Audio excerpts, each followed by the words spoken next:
Hello guys, आपका बहुत बहुत स्वागत है। हम बात करेंगे हार्डियोलम की। तो हार्डियोलम बोलते हैं स्टाई को। स्टाई का मतलब होता है बिलनी, तो इसको बिलनी कहते हैं। जनरली गाइस बिलनी दो तरीके की होती है। एक होता है एक्सटर्नल बिलनी, और एक्सटर्नल का मतलब होता है वो बिलनी जो बाहर होती है, जो आईलिड के ऊपरी हिस्से पे या निचले हिस्से पे हो सकती है।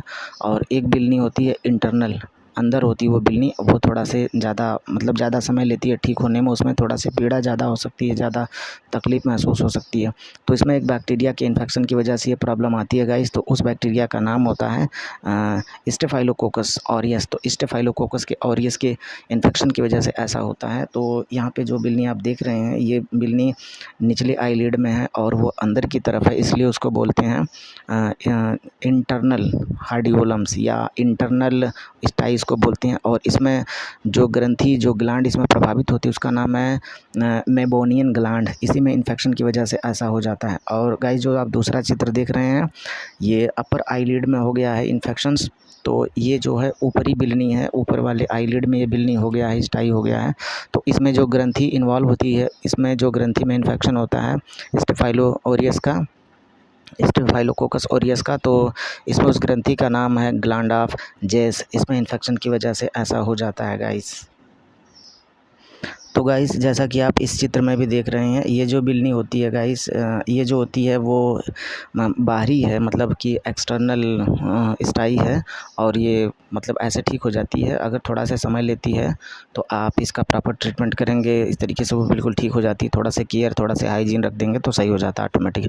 और इसके कुछ वजहें होती हैं, जैसे इसके कारण है कॉस्मेटिक डिफॉर्मिटी है, यानी कि जो मेकअप लेडी करती हैं वो आईलेस आईब्रो में बहुत ज़्यादा करती हैं और वो इरिटेट हो जाते हैं, वो उखड़ सकते हैं फॉलिकल वहाँ पे, जिसकी वजह से उसमें स्टेफाइलोकोकस ऑरियस का इन्फेक्शन हो जाता है।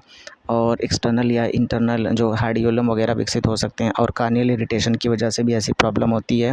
बार बार खुजली करने से प्रॉब्लम हो सकती है, और बार बार उंगली या नाखून से वहाँ पे स्पर्श करने से, वहाँ पे टच करने से, खुजलाने से भी प्रॉब्लम हो सकती है। लैश का जब ग्रोथ सही से नहीं होता, उसके कारण भी ऐसा हो सकता है। जो इम्यूनोसप्रेसिव पेशेंट होते हैं या इम्यूनो कम्प्रोमाइज़ पेशेंट होते हैं, उसमें भी ये प्रॉब्लम बहुत ज़्यादा हो सकती है। और पुअर न्यूट्रिशन यानी कि मैल न्यूट्रिशन, यानी कि जिसमें पोषक तत्वों की कमी है, ऐसे मरीज़ों में ये बार बार रिकरेंट हो सकता है। और स्लीप डिप्रिवेशन के मरीज़ों में ये ज़्यादा हो सकता है, क्योंकि वो लेट तक सोते हैं इस तरीके से, तो उसमें एबनॉर्मलिटी आ जाती है। तो आँखों का सूख जाना, मतलब इस तरीके से एबनॉर्मल तरीके से, तो इसकी वजह से भी ये इन्फेक्शन हो जाता है गाइस। तो गाइस हार्डियोलम के क्या क्या लक्षण होते हैं, तो यहाँ पे जैसा कि आप देख रहे हैं, ये हार्डियोलम है, ये एक्सटर्नल है, बाहरी वाला है, जो बाहरी प्रकार का होता है। तो इसमें ये पीले रंग का होता है, स्पॉट होता है, इसके बीच में पस वगैरह, मवाद वगैरह भर जाती हैं। और इसके जो लक्षण होते हैं, ऊपरी या निचले आईलिड में ये हो सकता है, जैसा कि आप देख रहे हैं, ये ऊपरा आईलिड है, ये निचला आईलिड है, तो इसमें इन्फेक्शन हो गया है।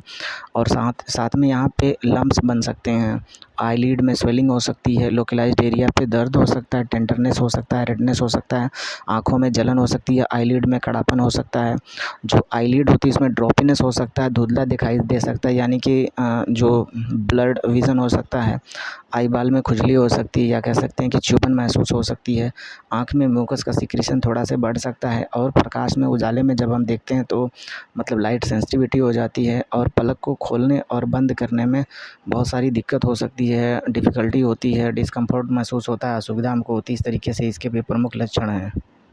और गाइस इसमें जो हेयर के फॉलिकल होते हैं, जैसा कि आप चित्र में देख रहे हैं, जो ये हेयर है, यहाँ पे ग्रो, यहाँ पे भी हेयर ग्रो इस तरीके से, और ऊपरी आईलिड में भी हेयर ग्रो इस तरीके से। अगर ये हेयर उखड़ जाते हैं इस तरीके से खुजली करने से या और भी वजहों से, तो यहीं पे इन्फेक्शन होता है। इसी की वजह से ये हार्डियोलम विकसित होता है। तो इसके फॉलिकल जब रप्चर होते हैं, जब ये डैमेज होते हैं, तो उसके बाद ये कॉम्प्लिकेशन शुरू करता है गाइस, इस तरीके से होता है। और गाइस इसमें जो कई तरीके के ट्रीटमेंट इसके किए जाते हैं, हम उस पर चर्चा करेंगे। तो गाइस इसमें जो होता है वार्म कंप्रेशन का इस्तेमाल हम कर सकते हैं जब इसका ट्रीटमेंट करते हैं। इस तरीके से मतलब कपड़ा थोड़ा से गर्म करके आँखों पे इसे सेकाई करते हैं 15 मिनट के लिए, 10 मिनट के लिए, इस तरीके से, या इस तरीके से जैसा कि आप इमेज में देख सकते हैं, इस तरीके से हम उसकी सेकाई करते हैं आँखों की। तो वार्म कंप्रेशन से, हैंड वार्म कंप्रेशन से बहुत हमको उसमें आराम मिलता है। और एंटीबायोटिक का भी इस्तेमाल कर सकते हैं, जैसे कि सिप्रोफ्लेक्सिन, ये आँख का ड्रॉप होता है, इसका इस्तेमाल कर सकते हैं। और अगर थोड़ा सा प्रॉब्लम ज़्यादा है तो सिप्रोफ्लेक्सिन का जो ऑइंटमेंट होता है, यानी कि जो आँख में लगाने वाली क्रीम होती है, उसका इस्तेमाल कर सकते हैं। या कॉम्प्लिकेशन थोड़ा से अलग है तो इसमें डॉक्टर अलग-अलग कंडीशन के हिसाब से एंटीबायोटिक का इस्तेमाल करते हैं। जैसे कि मोक्सिफ्लोक्सासिन है, इसका भी इस्तेमाल करते हैं, ये भी बहुत अच्छा परफॉर्मेंस है, ठीक कर देता है।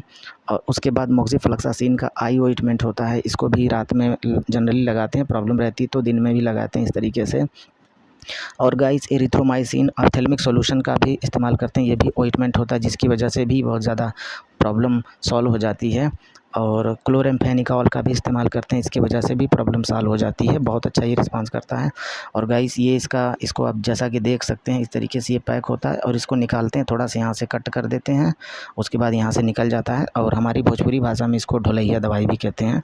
और बहुत सस्ता ये होता है और बहुत अच्छा इसका परफॉर्मेंस है। जनरली ये ₹1, ₹1.5 या ₹2 का मार्केट में मिलता है, अच्छी कंपनी का, कई कंपनियाँ इसको बनाती हैं गाइस। और इस तरीके से आप देख सकते हैं। तो यहाँ पे आप देख सकते हैं क्लोरेम्फेनिकॉल एक बहुत अच्छा सॉल्यूशन है जिसका इस्तेमाल करते हैं और बहुत ही सस्ता होता है। इस तरीके से आँख की ये बीमारी से हम निजात पा सकते हैं। धन्यवाद दोस्तों।